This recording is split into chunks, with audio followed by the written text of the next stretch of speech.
Good evening dear students, कैसे हो सब लोग? सब ठीक ही होंगे। चलो आज हम पढ़ने वाले हैं फंक्शंस ऑफ एचआर मैनेजर्स।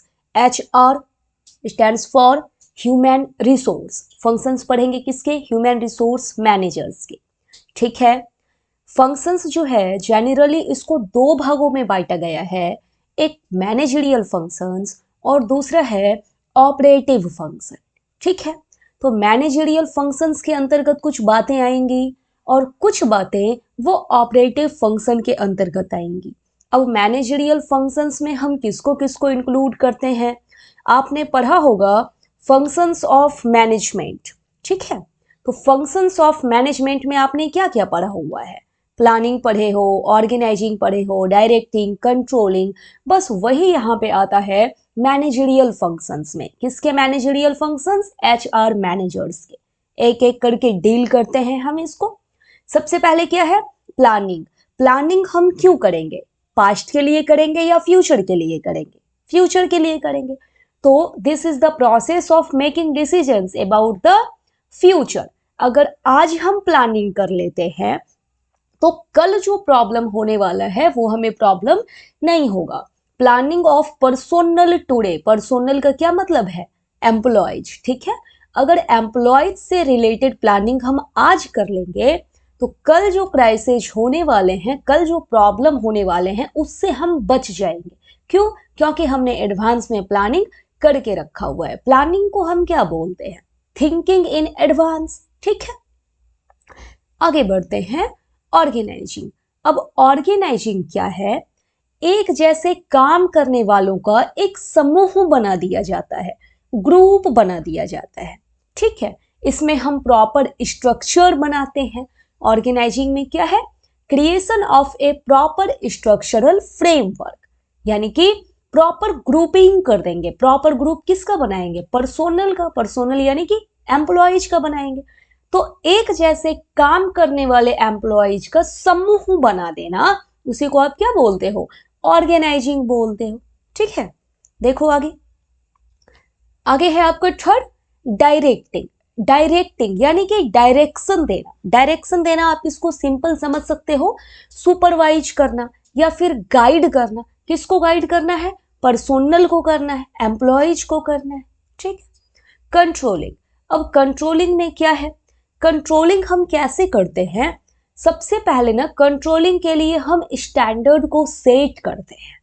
उसके बाद हम देखते हैं कि एक्चुअल परफॉर्मेंस क्या है।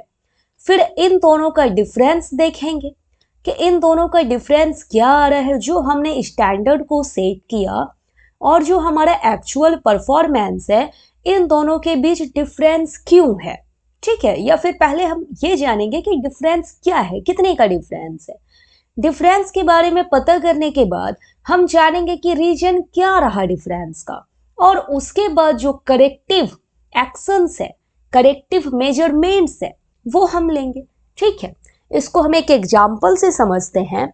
मान लो कि आपको बोला गया आप शाम के 8 बजे तक घर आ जाना। आपको किसी पार्टी में जाना है, किसी बर्थडे पार्टी में जाना है। आपको बोला गया आप 8 बजे तक घर आ जाना। तो आपके लिए जो स्टैंडर्ड सेट किया गया वो क्या था? 8 PM। लेकिन जब एक्चुअल परफॉर्मेंस देखा गया, आप घर कब आ रहे हो? आप आ रहे हो 10 बजे। तो अब ये दोनों में कुछ डिफरेंस आया। आया।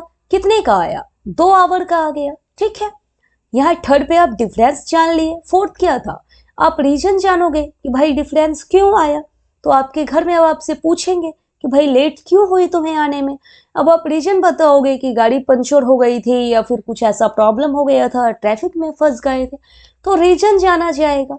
और उसके बाद नेक्स्ट टाइम से ये डिफरेंस ना आए, इसलिए कुछ करेक्टिव एक्शंस लिए जाएंगे। ठीक है। ये होता है आपके कंट्रोलिंग का स्टेप। अब कंट्रोलिंग क्या है? मेजर करेंगे इसमें हम एम्प्लॉयज के परफॉर्मेंस को। अगर परफॉर्मेंस स्टैंडर्ड से मैच करता हुआ है तब तो ठीक है, लेकिन अगर स्टैंडर्ड से मैच करता हुआ नहीं है तो जो भी नेगेटिव रिजल्ट आ रहा है, जो नेगेटिव डेविएशंस आ रहा है, उसको करेक्ट करने के लिए कुछ करेक्टिव एक्शंस लिए जाएंगे। क्लियर है? ये हम क्या पढ़ रहे थे? Managerial functions. किसका? एचआर मैनेजर्स का। अब दूसरा क्या है? Operative function. अब ऑपरेटिव फंक्शंस के अंदर बहुत सारे सब पॉइंट्स हैं। ऑपरेटिव फंक्शंस में क्या होता है ना, जो एचआर मैनेजर्स होता है, ये एचआर मैनेजर्स जो है ये वर्क प्लेस पर जाएगा, वर्क प्लेस पर जाकर वहां पर काम करेगा। ठीक है, किसमें? ऑपरेटिव फंक्शन में। अब ऑपरेटिव फंक्शन में पहले हम क्या देखेंगे? पहला फंक्शन है इसमें प्रोक्योरमेंट। प्रोक्योरमेंट का मतलब याद आ रहा है? हाँ, प्रोक्यूरिंग अपनी डेफिनेशन में पढ़ा था। प्रोक्योर का मतलब है हायर करना। ऑपरेटिव फंक्शन में क्या है? सबसे पहला प्रोक्योरमेंट फंक्शन, यानी कि हायर करना। हायर करेंगे हम ऐसे लोगों को जिनमें रिक्वायर्ड स्किल हो, नॉलेज हो और एप्टीट्यूड हो। अब इसके अंतर्गत कौन कौन सी बातें आएंगी? देखो, पहला क्या है? Job analysis. जॉब एनालिसिस में हम क्या करते हैं, जो एक पार्टिकुलर जॉब है, एक स्पेसिफिक जॉब है, उससे रिलेटेड इंफॉर्मेशन को हम कलेक्ट करेंगे। यही है जॉब एनालिसिस, यानी जॉब का, किसी काम का एनालिसिस करना। इससे रिलेटेड इंफॉर्मेशन को, कोई भी स्पेसिफिक जॉब है उससे रिलेटेड इंफॉर्मेशन को कलेक्ट करना। ठीक है, चलो आगे। Human resource planning. अब ये ह्यूमन रिसोर्स प्लानिंग क्या है? जब भी आपको अपने ऑर्गेनाइजेशन में आवश्यकता हो तो प्रॉपर नंबर में, प्रॉपर टाइम पर पर्सोनल आपके ऑर्गेनाइजेशन में अवेलेबल होने चाहिए। उसी को आप बोलते हो ह्यूमन रिसोर्स प्लानिंग। क्या है? देखो, process of determining and ensuring that the organization has an adequate number of qualified persons, यानी कि पर्याप्त संख्या में आपके पास क्वालिफाइड पर्सन्स होने चाहिए, क्वालिफाइड एम्प्लॉयज होने चाहिए, और जब आपको जरूरत हो प्रॉपर टाइम पे अवेलेबल होने चाहिए। ठीक है, चलो आगे देखते हैं। रिक्रूटमेंट। अब रिक्रूटमेंट और सिलेक्शन ये दोनों साथ में हम पढ़ते हैं। रिक्रूटमेंट पहले होगा, रिक्रूटमेंट के बाद का जो प्रोसेस है वो क्या है? सिलेक्शन है। रिक्रूटमेंट जो है आपका, ये एक पॉजिटिव प्रोसेस है। पॉजिटिव प्रोसेस क्यों है? इसमें जो है एक प्रोसेस किया जाता है जिसमें जो ऑर्गेनाइजेशन है वो वैकेंसी निकालती है और वो चाहती है कि ज्यादा से ज्यादा एप्लीकेशन आए उनके पास। ठीक है, इसमें कोई छांटने की प्रक्रिया नहीं होती है, इसलिए आप रिक्रूटमेंट को क्या बोलते हो? पॉजिटिव प्रोसेस बोलते हो। इसमें क्या है? Process of searching prospective employees. अब प्रोस्पेक्टिव का क्या मतलब है यहाँ पे? देखो, एम्प्लॉयज का मतलब तो समझ में आता है, जो आपके ऑर्गेनाइजेशन में काम करते हैं उनको आप एम्प्लॉयज बोलेंगे। लेकिन जब आप रिक्रूटमेंट करते हैं, जब आप कोई वैकेंसी निकालते हैं, तो क्या कोई भी पर्सन आपका एम्प्लॉयज बन जाएगा? नहीं, अभी तो नहीं बनेगा। अभी आपने वैकेंसी निकाली है, उसके बाद आपके पास एप्लीकेशन आएगा, जो एप्लीकेशन आपके पास आया, कलेक्ट हुआ, फिर आप इंटरव्यू का प्रोसेस करवाएंगे, तब जाकर के उसमें से जो आपको बेस्ट कैंडिडेट मिलेगा आप उसको क्या कर लेंगे? सेलेक्ट कर लेंगे। ठीक है, तो रिक्रूटमेंट में जो सामने वाला बंदा है वो अभी तक एम्प्लॉयज नहीं बना है। तो प्रोस्पेक्टिव एम्प्लॉयज का क्या मतलब है? जो पर्सन एम्प्लॉयज बन सकता है, अभी तक बना नहीं है, उसको आप बोलते हो प्रोस्पेक्टिव एम्प्लॉयज। ठीक है, and stimulate them to apply for jobs. और पर्सन का क्या करना है, या फिर प्रोस्पेक्टिव एम्प्लॉयज को क्या करना है? स्टिमुलेट करना है। स्टिमुलेट करना मतलब मोटिवेट करना। ठीक है, तो जो प्रोस्पेक्टिव एम्प्लॉयज हैं, जो अभी एम्प्लॉयज बने नहीं हैं, जो बन सकते हैं, उनको हम मोटिवेट करेंगे क्या करने के लिए? ताकि वो अप्लाई करें जॉब्स के लिए। ठीक, जब रिक्रूटमेंट हो जाएगा इसके बाद आप क्या करेंगे? आप सिलेक्शन करेंगे। तो सिलेक्शन क्या है? पॉजिटिव है या नेगेटिव है? इसमें आप छांटते हो, छांटने की प्रक्रिया होती है, इसलिए इसको हम क्या बोलते हैं? नेगेटिव प्रोसेस बोलते हैं। सिलेक्शन में क्या है? Picking individuals. उन इंडिविजुअल्स को, उन पर्सन्स को आप सेलेक्ट करोगे, पिक करोगे जिनमें रेलिवेंट क्वालिफिकेशंस है, वो क्वालिफिकेशंस जिसकी जरूरत है आपको, रिक्विजिट नॉलेज है, जिनके पास प्रॉपर नॉलेज है, एंड जिनके पास रिक्वायर्ड एक्सपीरियंस है। ठीक है, आगे बढ़ते हैं। प्लेसमेंट। अब प्लेसमेंट नाम से स्पष्ट है, पोजीशनिंग कर देना, to position the right candidate at the right level, जिस भी कैंडिडेट को आपने लाया है अपने ऑर्गेनाइजेशन में, किस प्रोसेस से, सिलेक्शन वाले प्रोसेस से, उसके बाद सही स्थान पर उसकी क्या कर देंगे हम, पोजीशनिंग कर देंगे, उसी को आप क्या बोलते हो, प्लेसमेंट बोलते हो, राइट। चलो, इंडक्शन एंड ओरिएंटेशन। इंडक्शन का क्या मतलब है, इंट्रोड्यूस करवा देना, ठीक है, इंट्रोडक्शन करवा देना। अब इंट्रोड्यूस करवाएंगे किसको, जो भी नए एम्प्लॉयज हैं, जो बन चुके हैं। अच्छा, जो अभी तक नहीं बना है हमारा एम्प्लॉय, जो बन सकता है, उसको क्या बोलेंगे, क्या बोलेंगे उसको, प्रोस्पेक्टिव एम्प्लॉयज बोलेंगे। क्लियर है। अब इंडक्शन ओरिएंटेशन में क्या है, जो आपके नए एम्प्लॉयज हैं उनको हम इंट्रोड्यूस करवाएंगे अपने ऑर्गेनाइजेशन की प्रैक्टिसेस से, पॉलिसीज से, और जो पहले से लोग हैं हमारे ऑर्गेनाइजेशन में उनसे, ठीक है। इंट्रोडक्शन करवा देना, यही है आपका इंडक्शन एंड ओरिएंटेशन, राइट। आगे बढ़ते हैं। Internal mobility. इंटरनल यानी कि ऑर्गेनाइजेशन के अंदर ही मोबिलिटी, एक जगह से दूसरे जगह चले जाना, उसी को आप बोलते हो ना मोबिलिटी। इंटरनल मोबिलिटी क्या है, मूवमेंट ऑफ एम्प्लॉयज, एम्प्लॉयज का मूवमेंट करना। कैसे, from one job to another. अब कैसे करेंगे, या तो ट्रांसफर हो सकता है या फिर प्रमोशन हो सकता है। अब ट्रांसफर में क्या है ना, जो पर्सन है, जो एम्प्लॉयज है, वो सेम लेवल पे ही रहेगा। अब मान लो कि इस शेयर पे और इस शेयर पे, ठीक है, पहले वो इस शेयर पे बैठकर काम कर रहा था, यहाँ पे उसकी सैलरी 50,000 थी। अब वो यहाँ पे आ गया है और यहाँ पे भी उसकी सैलरी 50,000 है। तो ये क्या किया जा रहा है, यहाँ पे ट्रांसफर किया जा रहा है। लेकिन प्रमोशन में क्या होता है, जब आप पहले चेयर पे होते हैं, अब आपका लेवल थोड़ा सा अप कर दिया जाता है। यहाँ पे अगर आपको 50,000 मिल रहा था, अब यहाँ पे हो सकता है आपको 55 मिले, आपको 60 मिले। तो लोअर लेवल से आप थोड़ा सा हायर लेवल पे चले जाते हैं, किसमें, प्रमोशन में। और ट्रांसफर में क्या होता है, सेम लेवल पे ही आपको ट्रांसफर कर दिया जाता है, राइट। आगे बढ़ते हैं। अगला फंक्शन है आपका डेवलपमेंट फंक्शन। ये किसके अंतर्गत पढ़ रहे हैं हम लोग, ऑपरेटिव फंक्शन में, ठीक है। अब डेवलपमेंट का क्या मतलब है, किसी की एबिलिटी को एनहांस कर देना। एनहांस करना मतलब इंक्रीज कर देना, ठीक है। किसी की भी एबिलिटी को इंक्रीज कर देना, उसको आप क्या बोलोगे, डेवलपमेंट कर देना, डेवलप कर देना। अब इसमें क्या क्या आता है, पहला है आपका ट्रेनिंग। देखो, डेवलपमेंट और ट्रेनिंग दोनों अलग अलग है। डेवलपमेंट जो है वो बड़े लेवल पे बात होती है डेवलपमेंट की, और ट्रेनिंग जो है छोटे लेवल पे बात होती है इसकी।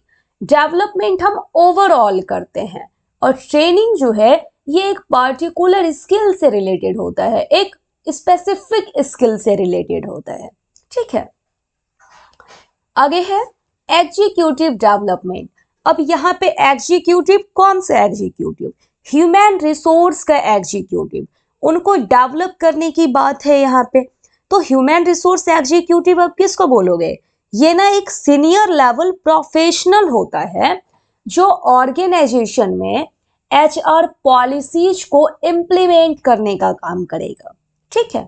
तो एग्जीक्यूटिव डेवलपमेंट में क्या है, इसमें हम मैनेजरियल स्किल्स को डेवलप करते हैं, कैपेबिलिटीज को डेवलप करते हैं, किसकी, एचआर एग्जीक्यूटिव की। अब एचआर एग्जीक्यूटिव जो है ना, वो एचआर डायरेक्टर हो सकता है ऑर्गेनाइजेशन में, राइट। चलो आगे देखते हैं। Career planning and development. अब कैरियर प्लानिंग में क्या है, प्लानिंग ऑफ वंस कैरियर, किसी एक पर्सन के कैरियर का प्लान करना। अब कैसे कर सकते हैं, वो आगे अपनी लाइफ में ग्रो कर सके, आज जिस पोस्ट पे है हायर पोस्ट पे जा सके, तो उसको एजुकेशन प्रोवाइड करके, ट्रेनिंग देके, वर्क एक्सपीरियंस अगर गेन करेगा तो कैरियर प्लानिंग होगी। इसी में इंक्लूड है सक्सेशन प्लानिंग। इसमें जो है सक्सेशन प्लानिंग को भी इंक्लूड किया जाता है। सक्सेशन प्लानिंग में क्या होता है ना, जो की इंडिविजुअल्स हैं, की का मतलब यहाँ पे इंपॉर्टेंट, ठीक है, महत्वपूर्ण, कुछ ऐसे इंडिविजुअल होते हैं आपके ऑर्गेनाइजेशन में जो बहुत महत्वपूर्ण होते हैं आपके ऑर्गेनाइजेशन के लिए, तो आप उनको हायर पोस्ट पे भेजने की प्लानिंग करेंगे, दैट इज सक्सेशन प्लानिंग, ठीक है। एक तरह से मान लो कि उत्तराधिकारी अगर किसी को बनाना है तो उसका क्या मतलब है, सक्सेशन प्लानिंग। ठीक, चलो आगे देखते हैं ह्यूमन रिसोर्स डेवलपमेंट। अब ह्यूमन रिसोर्स को डेवलप कैसे किया जाएगा, एक ऐसा वातावरण बनाएंगे ऑर्गेनाइजेशन में, एक ऐसा क्लाइमेट बनाएंगे जहां पे सारे एम्प्लॉय जो हैं हमारे ऑर्गेनाइजेशन के वो अपने आप को डेवलप कर सके और जो कैपेबिलिटीज है, जो उनके अंदर कैपेबिलिटीज है उसका वो फुल्ली यूज कर सके, ताकि डेवलपमेंट हो सके। किसका, एक तो एम्प्लॉयज का डेवलपमेंट होगा ही और साथ ही साथ ऑर्गेनाइजेशन का भी डेवलपमेंट होगा। ठीक है, ये सब हम किस में पढ़ रहे थे, डेवलपमेंट फंक्शन में पढ़ रहे थे। अब अगला फंक्शन आता है motivation and compensation. Motivation and compensation में अब क्या है, पहला आपका जॉब डिजाइन। जॉब डिजाइन में क्या करते हैं, इसमें टास्क को, जो भी काम मिला है, ड्यूटीज को, रेस्पॉन्सिबिलिटीज को, इसको ऑर्गेनाइज किया जाता है प्रॉपर तरीके से, ताकि जो काम है वो प्रोडक्टिव हो सके। ठीक है, आगे है आपका वर्क शेड्यूलिंग। अब वर्क शेड्यूलिंग में क्या है, इसमें एम्प्लॉय को हम मोटिवेट करेंगे। कैसे करेंगे, जॉब इनरिचमेंट। इनरिचमेंट यानी कि और समृद्ध कर देना और बेहतर बना देना। किसको बेहतर बनाएंगे, जॉब को, जो काम है। Shorter work weeks. अब कुछ ऑर्गेनाइजेशन ऐसे हैं, कुछ कंपनीज भी ऐसी है जो अपने एम्प्लॉयज से केवल मंडे टू फ्राइडे काम करवाते हैं, सैटरडे संडे उनकी छुट्टी होती है। ये क्या है आपका, शॉर्टर वर्क वीक्स, यानी कि काम के दिनों को आप कम कर सकते हो। Flexi time. फ्लेक्सी टाइम क्या है, टाइम जो है वो फ्लेक्सिबिलिटी के साथ दिया जा सकता है, ऑफर दे सकते हैं एम्प्लॉय को कि आप अपना वर्किंग आवर क्या रखना चाहते हैं। एम्प्लॉय अपने से अपना वर्किंग आवर सेलेक्ट कर लेगा, डिसाइड कर लेगा। And work from home assignments. Work from home अगर किया जा सकता है तो वो भी फैसिलिटी हम दे सकते हैं, वो भी ऑप्शन में रख सकते हैं हम एम्प्लॉयज के सामने। जैसे कोविड के टाइम आपने देखा होगा बहुत सारे काम जो हैं वो वर्क फ्रॉम होम होने लग गए थे। ठीक है, चलो आगे है मोटिवेशन। मोटिवेशन का क्या मतलब है, किसी को भी इंस्पायर करना ताकि वो अपना बेस्ट दे सके, यही है inspires people to give their best, right. आगे है जॉब इवैल्यूएशन। अब जॉब इवैल्यूएशन में क्या है, इसमें हम वर्थ निकालते हैं, किसकी, जॉब की, यानी कि क्या वैल्यू है जॉब की वो हम डिटरमाइन करते हैं यहाँ पे। क्यों, ताकि हम ये पता कर सके किस जॉब को, किस जॉब पे काम करने वाले पर्सन को हम कितना पेमेंट करेंगे। Determine the value of jobs, या फिर वर्थ निकालना जॉब्स की, इन ऑर्डर टू नो, क्या जानने के लिए, which job should be higher paid than others. कौन से जॉब को हमें ज्यादा पे करना है, किसके कंपेयर में, कौन से जॉब को कम पे करना है। ठीक है, चलो आगे बढ़ते हैं। Performance appraisal. अब ये परफॉर्मेंस अप्रेजल क्या है ना, वर्क स्पॉट पर, वर्क प्लेस पर जो आपके एम्प्लॉयज हैं उनके बिहेवियर को देखा जाता है कि आपके एम्प्लॉयज का व्यवहार अपने काम के प्रति कैसा है।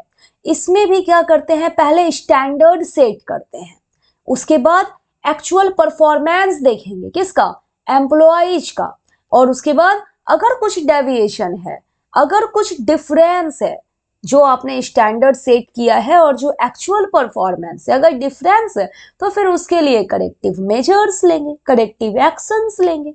क्या है ये, method of evaluating the behaviour of employees. Employees के व्यवहार को देखेंगे, कहां पर देखेंगे, ऑन द वर्क स्पॉट, उसके जहां पे काम कर रहा है, काम करने के स्थान पर देखेंगे, वर्क प्लेस पर देखेंगे। ठीक है, चलो नेक्स्ट है आपका कंपेंसेशन एडमिनिस्ट्रेशन। अब कंपेंसेशन में क्या है, कोई भी एम्प्लॉय आपके पास काम कर रहा है तो उसको आप प्रॉपर जो उसका पैसा बनता है उतना आप उसको पे करोगे। ठीक है, डिसाइड करना how much an employee should be paid, एक एम्प्लॉय को कितना पेमेंट करना चाहिए, इसको डिसाइड करना, that is compensation administration. It's important goals. अब कंपेंसेशन एडमिनिस्ट्रेशन हम करेंगे क्यों, तो इसका मेन गोल होता है लो कॉस्ट पे प्लान को डिजाइन करना लो कॉस्ट पे प्लान को अब इस तरह से डिजाइन करेंगे कि आपका एम्प्लॉयज भी खुश रहे और आपके ऑर्गेनाइजेशन को भी बेनिफिट मिल जाए। ठीक है, पे प्लान आपका ऐसा होना चाहिए जो आपके एम्प्लॉयज को अट्रैक्ट करे, आपके पास बना कर रखे, उसको मोटिवेट करे, किसको, आपके एम्प्लॉयज को, और उसको रिटेन करे। रिटेन का मतलब याद है, होल्ड करके रखना, एम्प्लॉय जो आपको छोड़ करके ना जाए। ठीक है, चलो आगे, इंसेंटिव एंड बेनिफिट्स। अब इंसेंटिव्स एंड बेनिफिट्स ये इंक्लूड करता है सोशल सिक्योरिटी को, इंश्योरेंस को, वेलफेयर एमेनिटीज, एमेनिटीज यानी कि फैसिलिटी। तो ये सब जो है इंसेंटिव्स में इंक्लूड होते हैं। ये हम क्या पढ़ रहे थे, मोटिवेशन एंड कंपेंसेशन फंक्शन। इसके सिवा 3 और फंक्शन रह जाता है ऑपरेटिव फंक्शन में। ठीक है, तो अब हम नेक्स्ट लेक्चर में बाकी जो 3 फंक्शन रह गया उसको पढ़ेंगे। एक बार समरी देखते हैं, क्या था, फंक्शंस ऑफ एचआर मैनेजर्स कितने पार्ट में बांटा गया है, 2 पार्ट में। पहला है मैनेजरियल, दूसरा क्या है, ऑपरेटिव। मैनेजरियल में क्या है, planning, thinking in advance, future से रिलेटेड प्लान करना। आज प्लान कर लेंगे तो फिर कल किसी भी तरह का कोई प्रॉब्लम नहीं होगा। ऑर्गेनाइजिंग, सिमिलर एक्टिविटीज का क्या करेंगे, ग्रुप बना देंगे। डायरेक्टिंग, सुपरवाइज करना, गाइड करना, किसको, पर्सोनल को। कंट्रोलिंग, कंट्रोलिंग के स्टेप्स आपने देख लिए हैं। ऑपरेटिव फंक्शन में क्या है, जो आपका एचआर मैनेजर है वो वर्क प्लेस पर जाएगा और वहां पे जाकर काम करेगा। इसमें पहला क्या है, प्रोक्योरमेंट यानी हायर करना। जॉब एनालिसिस, इंफॉर्मेशन कलेक्ट करेंगे related to specific job. Human resource planning, आपके पास प्रॉपर टाइम पे प्रॉपर नंबर में क्वालिफाइड पर्संस अवेलेबल होने चाहिए। रिक्रूटमेंट, पॉजिटिव प्रोसेस है, प्रोस्पेक्टिव एम्प्लॉयज को स्टिमुलेट करेंगे। प्रोस्पेक्टिव एम्प्लॉयज जो अभी तक एम्प्लॉयज नहीं बने हैं उसके पीछे काम करेंगे तो वो हमारे एम्प्लॉयज बन सकते हैं। सिलेक्शन क्या है, नेगेटिव प्रोसेस है, इसमें छांटने की प्रक्रिया होती है। जो बेस्ट कैंडिडेट है उसको आप पिक कर लोगे, सेलेक्ट कर लोगे। प्लेसमेंट, क्या करना, राइट लेवल पे राइट कैंडिडेट की पोजीशनिंग कर देना। ठीक है, इंडक्शन यानी कि इंट्रोड्यूस करवाएंगे न्यू एम्प्लॉयज को, किससे, प्रैक्टिस से, पॉलिसीज से, और आपके ऑर्गेनाइजेशन के जो पहले से पीपल है उससे। इंटरनल मोबिलिटी में क्या है, ट्रांसफर एंड प्रमोशन। चलो, development function, development means enhance कर देना किसी की एबिलिटी को। Training, training related to specific skill, एक particular skill. Executive development, executive कौन हो सकता है, एचआर डायरेक्टर्स हो सकते हैं ऑर्गेनाइजेशन में। ठीक है, कैरियर प्लानिंग एंड डेवलपमेंट किसका करना है, एम्प्लॉयज का। इट इंक्लूड्स सक्सेशन प्लानिंग, ताकि आपके जो की इंडिविजुअल है आप उसको हायर पोस्ट पर लेकर जा सको। ह्यूमन रिसोर्स डेवलपमेंट, एक ऐसा माहौल बनाएंगे, एक ऐसा वातावरण बनाएंगे जिसमें आपके एम्प्लॉय जो हैं वो अपने कैपेबिलिटीज का यूज कर सके। तो बेनिफिट आपके एम्प्लॉयज का भी होगा और आपके ऑर्गेनाइजेशन का होगा, क्योंकि एम्प्लॉयज भी डेवलप होंगे। ठीक है, और ऑर्गेनाइजेशन भी डेवलप होगा। मोटिवेशन एंड कंपेंसेशन फंक्शन में क्या देखा हमने, जॉब डिजाइन। इसमें क्या करते हैं, टास्क, ड्यूटी, जो रेस्पॉन्सिबिलिटीज होती है उसको ऑर्गेनाइज करते हैं ताकि जो आपका काम है वो प्रोडक्टिव हो सके। Work scheduling, job enrichment, shorter work weeks, flexi time और वर्क फ्रॉम होम, ये सब इसमें हमने पढ़ा है अभी। मोटिवेशन यानी कि इंस्पायर करना ताकि लोग अपना बेस्ट दे सकें। जॉब इवेल्युएशन, इसमें क्या करते हैं, जॉब की वैल्यू निकालते हैं, वर्थ निकालते हैं। परफॉर्मेंस अप्रेजल, जो वर्क स्पॉट है वहां पे हम बिहेवियर देखेंगे, किसके, एम्प्लॉयज के। कंपेंसेशन एडमिनिस्ट्रेशन, एक लो कॉस्ट पे प्लान बनाएंगे जो अट्रैक्ट करे, जो मोटिवेट करे और जो होल्ड करके रखे आपके एम्प्लॉय को, रिटेन करके रखे। इंसेंटिव एंड बेनिफिट्स, इसमें social security, insurance, welfare amenities, ये सबको हम इंक्लूड करते हैं। अब आपका रह गया है ना मेंटेनेंस फंक्शन, इंटीग्रेशन फंक्शन और एमर्जिंग इश्यूज, ये 3 फंक्शंस रह गए हैं। इसको हम नेक्स्ट लेक्चर में देखेंगे। Okay, thank you.